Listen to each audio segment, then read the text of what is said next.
세상에 변화를 이끄는 사람들이 있습니다. 많은 사람들이 살고 있지만 그들 가운데 유독 다른 삶을 사는 사람들이 있습니다. 사람들은 그런 사람들에게 열광하고 그런 사람들의 걸음을 통해 인류의 걸음은 발전해 왔습니다.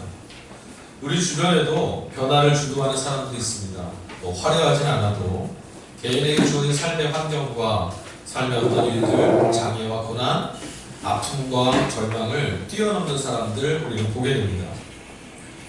누구나 다 그렇게 사는 거라고 안주하며 살 때 더 나은 길을 향해서, 용기를 향해서 걸음을 옮기는 사람들, 좌절할 만한 환경 속에서도 환경에 지배되지 않고 살아가는 사람들을 우리 볼 수 있습니다. 그리고 그런 사람들의 이야기는 언제 들어도 우리의 마음을 잔잔하게 감동시켜줍니다. 여러분, 그런가 하면 그런 사람들을 바라보며 사는 사람들도 있습니다. 이들 중에는 도전을 받아서 나도 그처럼 살아보겠다고, 나도 그렇게 삶을 변화시키는 새로운 삶의 걸음을 옮겨보겠다라고 걸음을 옮기는 사람도 있고요. 결국 그런 길을 걸어가는 사람들 달리 그냥 그럴 수도 있지, 나는 어쩔 수 없어 하고 돌아서는 사람도 있습니다. 여러분, 사실 어둠과 폭력, 기만과 아픔이 가득한 삶을 진실함과 정직함으로 아름답게 채우면서 행복한 삶을 살아가는 사람들은 많지 않습니다. 여하튼 여러분은 같은 길이지만 같은 삶을 살아가지 못하는 사람들이 우리 시대는 훨씬 많다는 것 우리는 알고 있죠. 여러분, 오늘 저는 이 말씀을 통해서 성령 감동절에 즈음하여 이런 질문을 우리 가운데 함께 나눴으면 좋겠습니다. 우리는 과연 신앙, 무엇을 추구하며 이 신앙의 길을 걷고 있는가? 여러분, 우리는 신앙생활을 하고 있습니다. 그렇죠? 네, 신앙이라 하면 하나님을 믿으며 산다라는 거예요. 여러분, 우리가 하나님을 믿고 산다라는 이유가 뭡니까? 여러분들 안에는 내가 하나님을 믿고 내가 주님을 믿고 사는 이 신앙의 생활, 신앙의 삶을 살아가는 이유와 목적이 선명하십니까? 여러분, 무엇을 하는 목적이라는 게 다 존재하죠. 이유 없이 하는 그런 일들은 사실 없습니다. 다 뭔가를 하기 위해, 하다못해 그냥 허드렛 일을 하더라도, 하다못해 그냥 몸 움직이는 거 하더라도 그 시간을 그냥 떼어버릴 목적이라도 있는 편이에요. 여러분, 이전까지 우리 삶을 에워싸고 있었던 여러 가지 무게와 짐으로부터 우리 구원받으려고, 영혼의 평안과 자유를 누리려고 우리는 이 신앙의 길에 들어섰습니다. 우리가 하나님을 믿는 이유와 목적은 하나입니다. 이 세상에서 벗어날 수 없고 이 세상의 굴레와 이 눌림으로부터 자유함을 얻는 길을 찾으려고 우리 주님 찾아온 것입니다. 그리고 오늘도 그 믿음의 걸음을 같이 옮기고 있는 거죠. 여러분, 이런 삶을 살아낼 수 있는, 그러니까 예수 그리스도 안에서 하나님을 믿고 사는 여러분의 신앙생활에서 하나님이 베풀어 주시는 구원을, 여러분에게 목적했던 영혼의 자유를 여러분 누리실 수 있기를 주의 이름으로 간절히 축원합니다. 여러분, 신앙은 구원을 찾는 길입니다. 신앙생활한다라는 것, 우리가 예수 믿는다라는 것은 우리 인생과 삶을 둘러싸고 있는 모든 굴레로부터 구원을 경험하기 위한 길이죠. 여러분, 이런 구원을 누리기 위한 걸음이 신앙인데 우리가 이런 구원을 경험할 수 없다면 우리의 이 걸음은 무언가 잘못된 게 분명한 거죠. 여러분, 신앙은 구원받는 길이라고 했습니다. 예수 그리스도 안에서 여러분 구원을 경험하는 것이 바로 신앙생활입니다. 여러분, 지금 그리스도 안에서 여러분 삶에 하나님께서 구원하신 일들을 경험하고 계십니까? 네.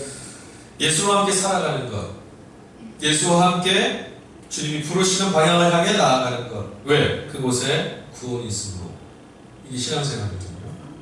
그런데 여러분, 혹시 여전히 그저 누군가 그리스도를 따라 걸어가는 믿음의 삶, 구원의 삶을 걸어가는 것을 보고 아, 맞다, 아, 그렇게도 살 수 있구나, 그렇게 바라만 보고 계시진 않는지, 혹은 그런 사람들이 있는 거고 그냥 이렇게 살다 가는 거지 뭐 그렇게 되돌아서시진 않는지 저는 오늘 질문하지 않을 수가 없습니다. 여러분, 은혜 없는 삶을 살고 계시다면 돌아서야 합니다. 네, 그리고 그 길에서 벗어나야 합니다. 하나님이 베푸시는 은혜가 여러분 손에 붙잡혀지지 않고 삶에 배어있지 않다면 여러분 그곳에 가만히 계시면 안 됩니다. 하나님이 하늘에서부터 우리에게 베풀어 주시는 은혜를 맛보지 못하고 있다면 여러분 그곳에 지금 서 계시면 안 됩니다. 벗어나야 합니다. 벗어나는 게 구원입니다. 그리스도 예수 안에서 누리는 구원을 향해서 하나님이 주시는 은총과 기쁨을 향해 여러분 어떻게 해서든 고개를 돌려야 합니다. 그게 신앙입니다. 구원을 말하고 있는 세상의 방식에서 여러분 우리는 구원을 경험할 수 없습니다. 세상도 구원을 말합니다. 여러분 우리가 한 주간 동안 땀 흘리고 수고하는 것, 오늘 우리의 걸음을 하나님께로 옮기지 못하게 만드는 세상의 모든 걸음이 다 무엇을 말하냐면 구원을 이야기합니다. 여러분 한 주간 동안 열심히 살아가는 세상에서 무엇을 말하죠? 땀 흘리고 수고하라. 많이 가지고 많이 누리고 많이 쌓아두라. 많은 것을 얻고 명성을 가져라. 그리하면 너의 삶을 구원할 수 있다. 그게 세상의 구원입니다. 여러분 그러나 우리는 알고 있습니다. 세상의 구원으로는 우리는 구원을 경험할 수 없습니다. 세상이 말하는 것들 여러분, 이것이 구원이다 말하는 것들 여러분 붙잡으셔 보셨죠? 그 붙잡고 나면 뭐 하던가요? 내가 붙잡은 것이 구원이 아님을 바로 깨닫습니다. 여러분 더 많이 받으면, 더 많이 가지면 지금 수준에서 이 정도만 가지면 좋겠다고 해서 갖게 되면 어떻게 됩니까? 행복합니까? 아니요. 내가 가진 것이 작다라는 것을 알게 됩니다. 좋은 집을 하나 얻게 됐습니다. 그때 우리는 구원을 얻을 수 있습니까? 잠깐은 기쁠 수 있을 거예요. 그러나 그것이 고통과 상실과 억눌림 가운데 살아가는 우리 영혼을 구원해낼 수 있습니까? 좋은 집 갖게 되는 순간 우리는 내가 갖고 있는 것이 좋지 못하다는 걸 또 알게 됩니다. 세상이 우리에게 이야기하는 구원은 다 이렇습니다. 손에 잡는 순간 그건 구원이 아닙니다. 이 사실을 빨리 깨닫고 빨리 이 길에서 떠나면 떠날수록 여러분의 기쁨과 행복은 더욱 가까워집니다. 신앙은 그 길에서 걸음을 옮기는 겁니다. 제가 어렸을 때요, 제가 이런 기억이 하나 있습니다. 어른한테 처음 속아본 거죠. 세상이 믿을만하게 못되다는 걸 경험한 사건이 하나 있었어요. 제가 돈을 좀 늦게 알았거든요. 무슨 말이냐면 돈의 가치를 잘 몰랐어요. 그걸 칭찬받아서 좋은 줄 알았죠. 근데 그게 손해를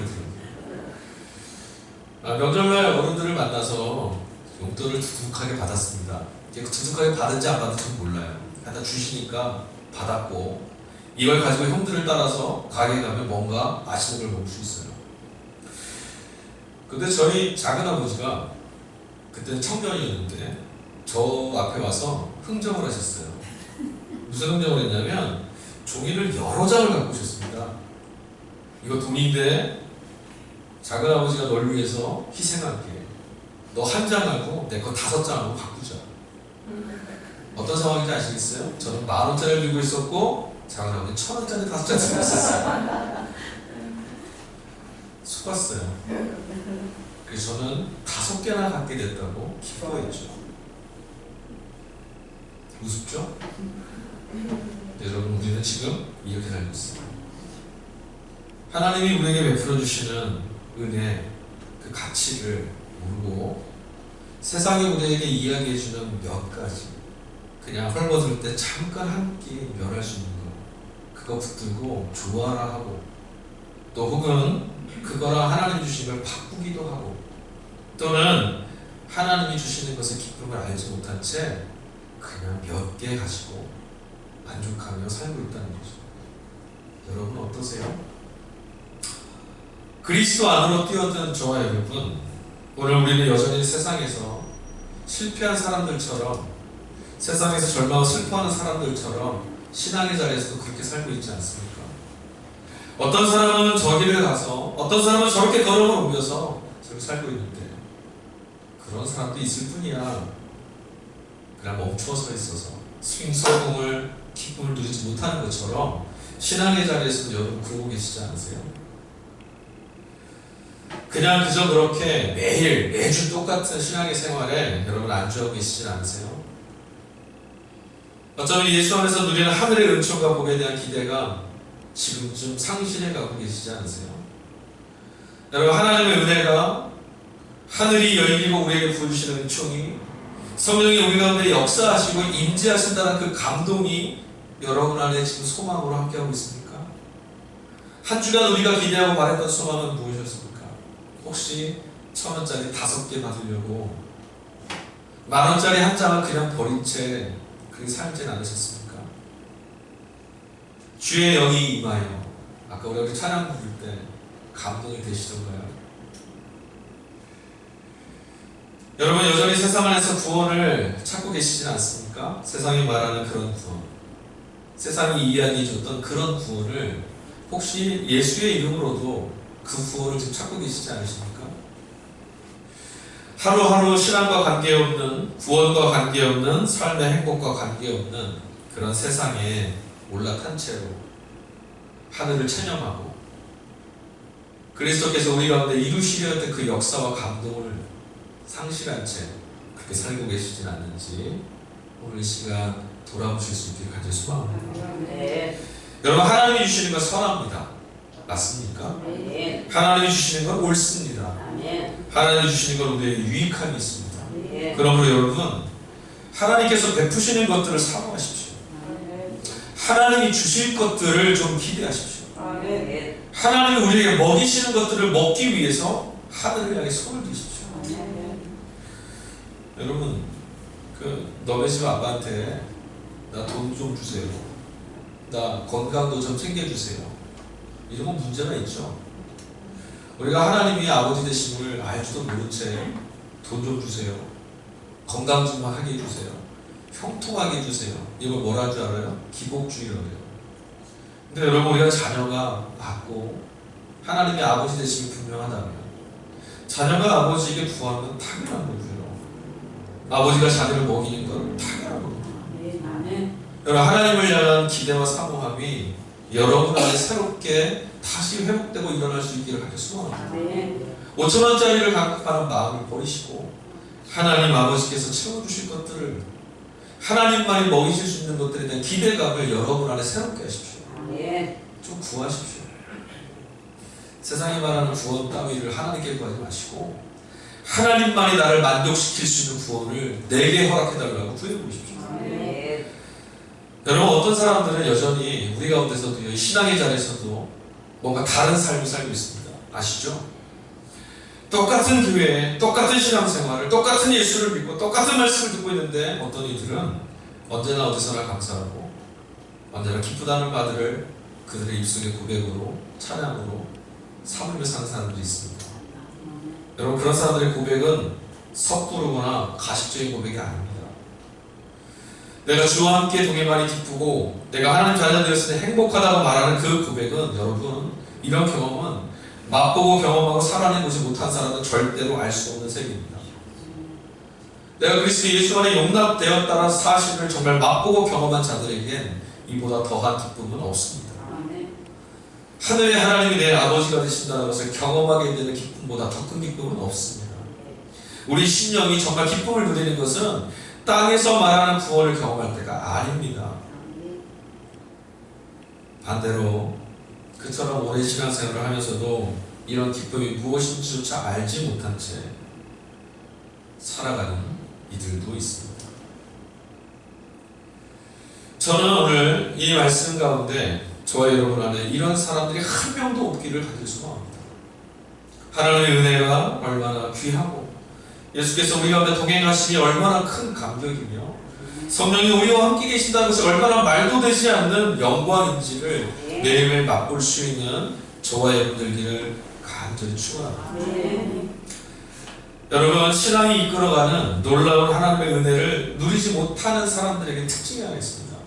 오늘 우리가 읽은 성서일과 본문 말씀 말고 삼독서 요한복음 말씀 보면 14장 말씀 8절에 가보면 빌립이 예수님한테 이렇게 말해요. 주님, 하나님을 좀 보여주십시오. 아버지를 좀 보여주십시오. 예수님이 말씀하시거든요. 내가 떠나간다고, 내가 너희들을 위해서 거처할 것을 만든다고. 막 그랬더니 주님 어디로 가십니까? 막 묻고, 도대체 뭐하러 가십니까? 묻고, 어떤 일을 할지 모르겠다고, 믿지 못하겠다고, 하나님을 좀 보여주십시오. 이렇게 말합니다. 보여주기 이전에는 믿지 못하겠다는 거예요. 여러분, 진짜 문제가 뭔지 아십니까? 신앙 안에 있으면서도, 복음과 말씀 안에 있으면서도, 하나님의 초대와 사랑 안에 있으면서도, 하나님의 역사 가운데 살고 있으면서도 여전히 의심하고 여전히 범민하면서 정작 주신 기쁨이 무엇인지를 맛보지 못하며 살아가는 삶입니다. 여러분, 신앙의 길, 진리를 따라 살아가는 길, 이런 땅에서 하늘을 향해 살아가는 삶에 이 많은 하나님이 공급하시는 기쁨 우리 누려야 합니다. 그 기쁨을 여러분 맛보셔야 합니다. 어떤 사람들에게만 허락되는 것이니까 나는 괜찮아가 아닙니다. 하나님이 공급해 주시는 그 기쁨을 맛보지 않고는 주님을 향해 나아갈 수가 없습니다. 여러분, 왜 성경은 우리에게 믿으라 말하는데 우리는 믿지 못할까요? 하나님께서 우리에게 구원을 베푸신다는 것을 성경은 말하고 있고, 우리의 내일의 삶도 우리의 인생도 주님께서 책임져 주신다 이렇게 말씀하시는데, 여전히 주님 말씀 따라 살려고 하면 막막하고 두렵고 이렇게 세상에 나가 살으면 실패할 것 같고, 이런 염려가 우리 안에 왜 끊이지 않을까요? 왜 세상을 돌아볼 때마다 여전히 두려운 것일까? 여러분, 출애굽했던 이스라엘 백성들 아시죠? 그들이 하나님께서 인도하시는 놀라운 기적과 역사 가운데 바로의 손에서 또 구원받았습니다. 근데 그들이 광야에서 어떻게 했습니까? 끊임없이 하나님을 시험합니다. 끊임없이 하나님을 시험합니다. 과연 내 삶에, 과연 우리의 이 삶에 하나님 계시냐? 하나님 역사하실 수 있느냐? 모세 당신이 말한 대로 하나님 그리 하실 수 있느냐? 끊임없이 시험합니다. 근데 여러분, 이런 삶을 우리도 똑같이 살고 있습니다. 광야 앞에 섰을 때 우리는 똑같이 이렇게 질문합니다. 하나님이 과연 여기 계시냐? 과연 하나님을 따라서 이 길을 걷게 되면 가나안에 들어갈 수는 있느냐? 이 약속이 정말 내 것이 될 수는 있느냐? 우리 그것은 하나님을 자꾸 시험하고 이렇게 말합니다. 빌립처럼 하나님 좀 보여주십시오. 광야에서 우리 이렇게 말해요. 가나안을 보여주십시오. 이게 얼마나 말도 되지 않는지 우리는 알고 있어요. 광야 한복판에서 가나안을 어떻게 봅니까? 여전히 눈에 보이지 않는 하나님은 멀고, 이스라엘 백성처럼 우리 중 누구나 광야에 서게 되면 그 한복판에서는 하나님을 믿을 때도 있지만 하나님이 전혀 믿어지지 않을 때도 있고요. 이 믿음과 믿음 없음이 롤러코스터처럼 자꾸 반복됨을 경험하게 됩니다. 여러분, 이런 문제를 해결하고 계속되는 이 불신으로부터 벗어나려면 우리가 지금 짊어지고 있는 것들 중에 무엇인가 버려야 됩니다. 여러분, 우리는 지금 먹고 사는 문제, 내가 어떻게 내일을 살 수 있을까 하는 인생의 문제 때문에 믿음을 못 잡고 있습니다. 먹고 사는 것, 구원받는 것을 세상에 말하는 그 눈으로 여전히 우리를 보고 있습니다. 이것을 벗어야만 우리는 광야 한복판에서 하나님을 시험하지 않고 주님을 따라 걸어갈 수가 있습니다. 이런 말과 같아요. 여러분, 하루에 사람이 몇 끼 먹어야 됩니까? 몇 끼 드세요? 보통 3끼 먹죠? 맞죠? 여러분, 3끼 안 먹으면 죽나요? 2끼 먹으면 죽나요? 아니요. 1끼 먹으면 안 죽어요. 안 죽어요. 세상은 우리가 뭐라고 말하냐면 3끼를 안 먹으면 죽는다라고 말합니다. 무슨 말씀인지 알겠어요? 세상은 우리에게 이것을 먹지 않으면, 이 떡을, 돌을 떡이 되게 해서 먹지 않으면 죽는다라고 말해요. 그러나 여러분, 3끼를 먹지 않아도 죽지 않습니다. 네. 이런 가치가 변하지 않으면 하나님을 끊임없이 시험할 수밖에 없어요. 하나님 지금 이게 보이지 않으면 죽을 것 같습니다. 보여주십시오. 왜요? 그거 없어도 돼요. 머리로는 아는데 삶으로 되지 않죠? 그 이유가 있습니다. 더 많이 먹고, 더 많이 가지고, 더 많이 성취하고, 더 많이 이루라고 하는 세상의 방식대로 여전히 우리는 구원을 찾고 있어서 그래요. 이런 방식은 세상의 방식이에요. 하늘의 방식이 아니죠. 3끼 안 먹어도 괜찮다. 2끼 먹어도 살 수 있다. 아니, 하나님의 말씀으로 사는 것이다. 이게 하늘의 방식이에요. 여러분, 이게 우리가 이 눈이 띄어지면 세상이 말하는 구원에 내몰리지 않고 살 수 있어요. 광야 한복판에서도 물이 없다고 하나님 원망하지 않아요. 광야 한복판에서 떡이 없다고, 고기가 없다고 하나님 원망하지 않습니다. 하나님이 동행하시니 여기가 구원이라고 외칠 수 있습니다. 이런 방식을 구원으로 여기고 사는 사람들이 바로 신앙하는 사람, 하나님을 믿는 사람, 하나님 나라에 속해 있는 하나님 백성들인 거예요. 성도는 어떤 사람들이냐면 세상이 말하는 구원을 쫓아가는 사람이 아니라 하나님이 우리에게 주시는 구원을 쫓아가는 사람들이에요. 여러분, 지금 어떤 구원을 여러분의 인생의 구원으로 삼고 계십니까? 간절히 소망하기는 그리스도 예수를 통한 하나님의 구원을 붙잡으십시오. 여러분, 이런 하늘의 법칙, 이걸 깨닫게 하시는 분이 누군지 아세요? 성령입니다. 새끼 한 먹으면 죽을 것 같은 세상에서 아니야, 그렇지 않아, 이걸 깨닫게 하시는 분이 성령이에요.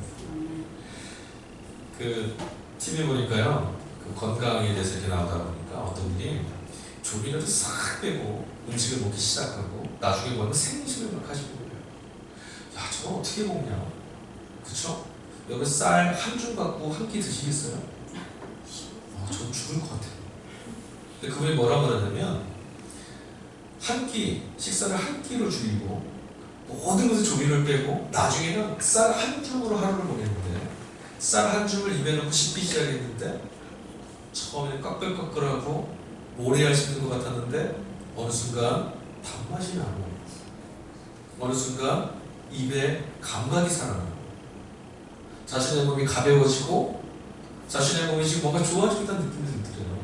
입의 감각이 새로워졌대요. 여러분, 우리는 새끼를 먹는데 익숙해져서 입맛을 다 잃어버렸어요. 구원도 똑같아요.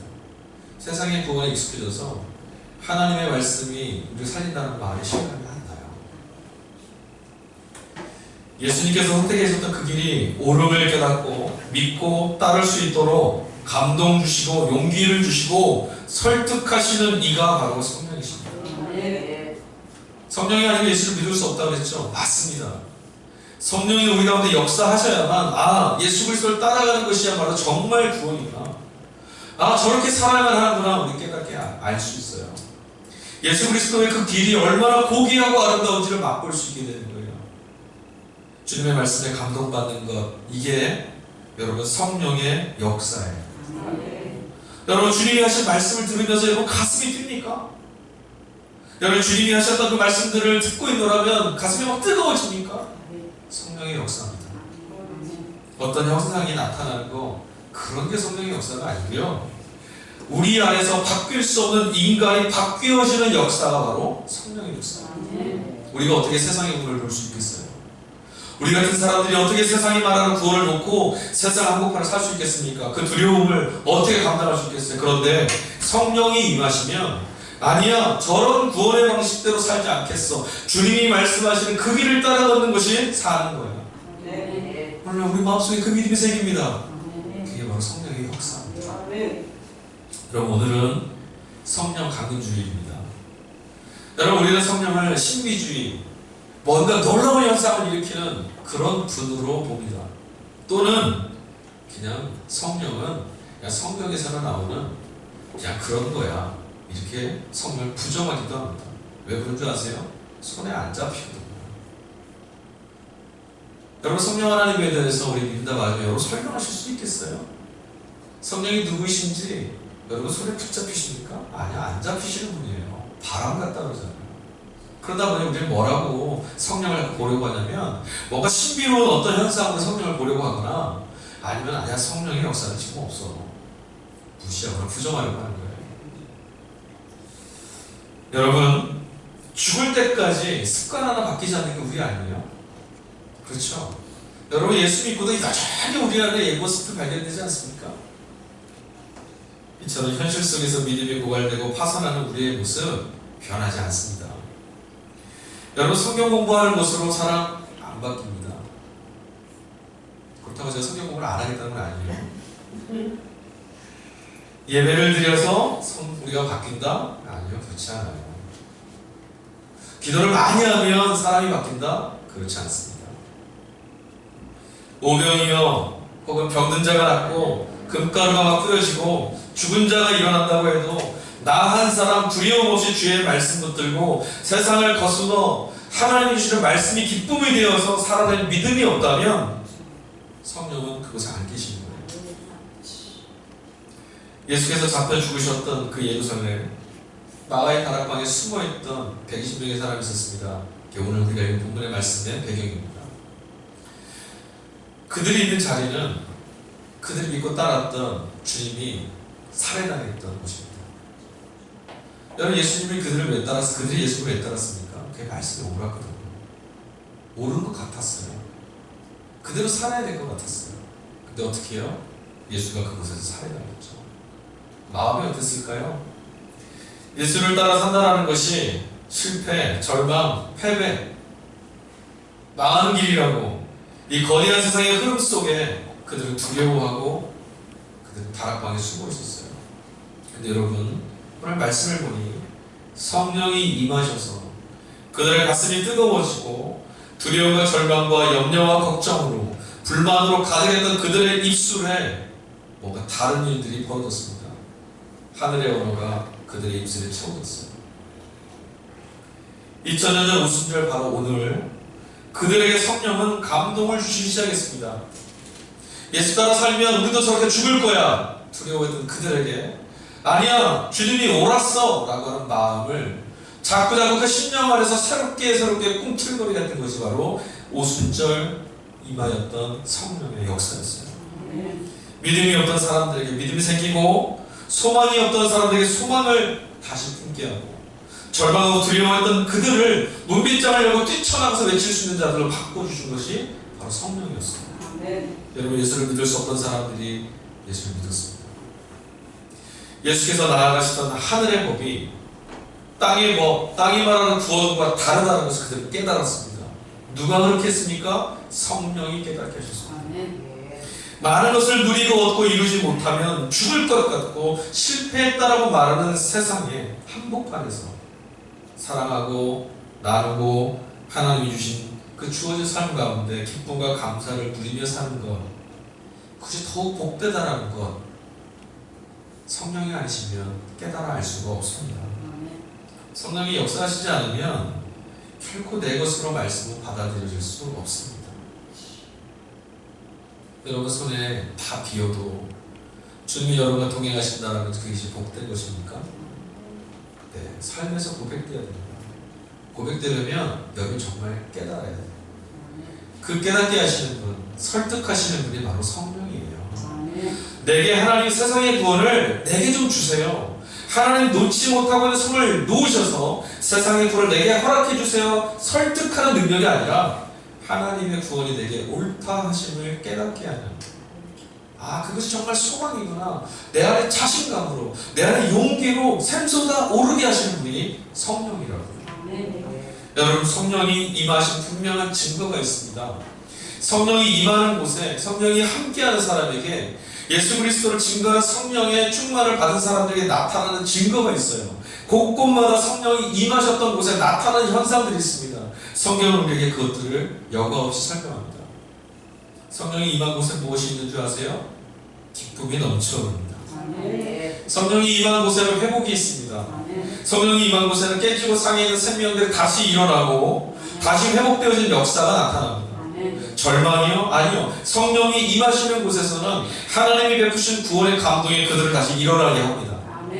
여러분, 오랜 이스라엘 역사 가운데 슬픔과 좌절에 쌓이던 도성이 있었습니다. 사마리아 성이죠. 성령에 충만했던 빌립 집사가 그 성에 도착했을 때 성경은 뭐라고 말합니까? 사마리아 성에 기쁨이 충만하였더라. 주의 영이 계신 곳에는 뭐가 있다고 합니까? 요한은 그렇게 말합니다. 주의 영이 계신 곳에는 자유함이 있는 거예요. 성령 안에는 뭐가 있대요? 의와 평강과 희락이 있답니다. 소망의 하나님 모든 기쁨과 평강을 믿음 안에서 충만하게 하사 성령의 능력으로 소망이 넘치게 하신답니다. 너희는 많은 환난 가운데서 성령의 기쁨으로 말미암아 말씀을 받아 우리와 주를 본받는 자가 되었다. 누구요? 성령의 기쁨으로. 성령의 열매는 사랑과 희락과 화평과 오래 참음과 자비와 양선과 충성과 온유와 절제이다. 성령은, 예수를 믿고 우리 가운데 찾아오신 성령은 기쁨을 잃고 사는 이 세상 가운데 만족할 수 없어 세상의 구원을 쫓아서 두려움과 절망 가운데 쫓아가야 되는 우리에게 하나님이 베풀어 주시는 충만한 기쁨을 누리게 해주십니다. 여러분, 예수님을 믿고 사는 믿음의 삶을 살아내십시오. 성령이 우리 가운데 말씀하시고 가르치시고 감동 주시는 대로 사십시오. 그리고 믿음이 가져다주는 성령께서 우리에게 가져다 주신다고 하는 그 기쁨을 맛보십시오. 오순절 성령이 임하셔서 일어나던 놀라운 사건, 여러분, 우리는 이 본문을 말씀을 읽을 때마다 방언이라고 하는 놀라운 현상의 길을, 또 방언이라는 놀라운 현상이 우리의 눈을 자꾸 주목시킵니다. 첫 번째 성령 강림절에 임하였던 사건의 결국이 무엇인 줄 아세요? 오늘 21절 말씀이에요. 우리 21절 말씀 같이 한번 읽어볼까요? 시작. 누구든지 주의 이름을 부르는 자는 구원을 받으리라. 베드로가 지금 외치는 거예요. 누구든지 주님의 이름을 부르는 사람은 구원을 얻을 것이다. 아멘 하셔야 합니다. 누구든지 주의 이름을 부르는 자는 구원을 얻는다. 세상은 우리에게 몸부림치라고 말하는데 주님 우리에게 뭐라 말씀하셨냐면 주의 이름을 부르는 자는 구원을 얻는다. 성령이 임하셔서 세상의 구원을 놓을 수 없는 우리에게 주의 이름을 불러서 얻는 구원을 맛보게 하십니다. 여러분, 하나님 우리에게 원하시는 것이 뭘까요? 하나님 우리에게 바라시는 거 많이 없습니다. 우리 같은 사람들에게서 얻는 게 뭐가 있겠어요? 하나님이 우리의 열심과 우리의 수고, 우리가 하는 어떤 업적, 그거 가지고 뭐 가지시겠어요? 여러분, 우리가 정말 해야 될 게 뭔 줄 아세요? 말씀 앞에서 아멘하며 사는 거예요. 하나님 말씀이 옳다고, 세상의 구원이 거짓되고 하나님 말씀이 옳다고, 성도는 하나님 말씀에 반응하고 살 뿐이에요. 하면 그거 원하세요. 성령이 함께 하시도록 그들을 지배하던 두려움이 떠나갔습니다. 예수를 부정하고 잡아 죽인 세상에서 예수를 따라 살아가야 한다는 부담과 그 뒤에 하나님의 역사와 약속에 과연 믿을 수 있을까 반문하여진 그 매일의 삶에서 그들은 비로소 자유를 얻게 됐습니다. 기뻐하게 된 거죠. 그리고 나서 그들은 그들 안에 임하였던 성령의 감동을 통해 그 사건을 통과하고 문 밖으로 뛰쳐나갔습니다. 그는 외쳤습니다. 맞습니다. 예수님이 옳습니다. 맞습니다. 예수가 그리스도입니다. 맞습니다. 예수를 부르는 자들은 구원받습니다. 여러분도 여러분의 삶에서 이 외침을 외칠 수 있겠습니까? 여러분이 지금 직면해야 될, 여러분에게 구원을 말하는 세상 한복판에서 아닙니다. 예수님이 옳습니다. 예수를, 그 이름을 부르는 자는 구원받습니다. 외치실 수 있기를 소망합니다. 여러분, 은혜를 받아야 볼 수 있습니다. 은혜를 받아야 걸어갈 수 있고, 은혜를 받아야 우리 믿음의 생을 살 수 있습니다. 여러분, 믿을 때 부여받는 은혜를 누리십시오. 믿을 때에 보여지는 하나님 나라가 있습니다. 여기 있다는 말에 반응하고 참는 이에게 발견되는 곳이 하나님 나라입니다. 여러분, 이게 하나님의 법칙입니다. 보여주면 믿겠다가 아니라 믿었기에 하나님이 은혜를 베풀어 주십니다. 하늘의 복은 세상의 법칙으로는 누릴 수 없습니다. 하나님이 우리에게 주시는 구원은 세상의 구원의 방식으로는 얻을 수 없습니다. 하늘의 복은 애당초 하나님의 법칙, 하늘의 복, 믿음의 길을 통해서만 은혜로 주어지는 겁니다. 여러분, 기억하셔야 돼요. 오늘 예배를 마치고 여러분 돌아가셔서 여전히 여러분의 광야에 도착했을 때 예수를 잘 믿는 현실의 인생이 아무리 힘들어도 실제로 아무런 걱정, 근심하지 않고 영혼의 깊이에서 충분히 만족하며 살아갈 수 있을까? 이런 궁금증이 생길 거예요.